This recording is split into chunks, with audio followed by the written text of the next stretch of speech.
ఇక్కడికి వచ్చిన తర్వాత మీరు చూసిన చేంజెస్ ఏంటమ్మా? కొంచెం స్కిల్స్ అనేవి గెయిన్ చేసుకున్నాను సార్. ఉమ్. Aptitude knowledge, coding knowledge gain చేసుకున్నాను. బయట హైదరాబాద్లోను విజయవాడలోను చాలా ఇన్స్టిట్యూట్స్ ఉన్నాయి, ఎందుకు కోడ్ని అనేది చూస్ చేసుకోవాల్సి వచ్చింది? మా రిలేటివ్స్ కూడా ఇక్కడ నుంచి ప్లేస్ అయి ఉన్నారని ఇక్కడికి జాయిన్ అయ్యాను.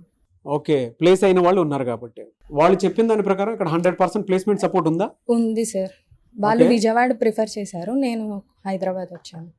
లైక్ ఏమన్నా వాకింగ్స్ ఉన్నా వెళ్ళొచ్చు, లేదా వీళ్ళు ప్లేస్మెంట్స్ ఇస్తారు కాబట్టి జాయిన్ అవ్వచ్చు. మరి జాయిన్ అవ్వమని చెప్తారా కొత్తగా వచ్చేటువంటి స్టూడెంట్స్? Yes sir. పేరెంట్స్ కూడా కొంత యాంగ్జైటీ ఇష్యూస్ ఉంటాయి, పంపించాలా అవును వద్దా, రైట్ ఇన్స్టిట్యూటా కాదా అని చెప్పేసి. ఇక్కడైతే సేఫ్గానే ఉంటుంది సార్. ఆ, టీచర్స్ కూడా మంచిగానే చెప్తారు, ప్రాక్టీస్ సెషన్స్ ఉంటాయి, కోడింగ్ ఏమైనా డౌట్లు ఉన్నా చెప్తారు, మెంటార్స్ ఉంటారు, వాళ్ళు క్లియర్ చేస్తూ ఉంటారు డౌట్స్ అనేవి. మంచిగానే ఉంటుంది సార్. సో జాయిన్ జాయిన్ అవ్వమని అవ్వమనే చెప్తాను నేను. వన్ వర్డ్ లో చెప్పంటే ఏం చెప్తారు? తను చెప్పినట్టు డెస్టినేషన్ రీచ్ అవ్వడానికి అయితే ఇది 100% బాగుంటుంది.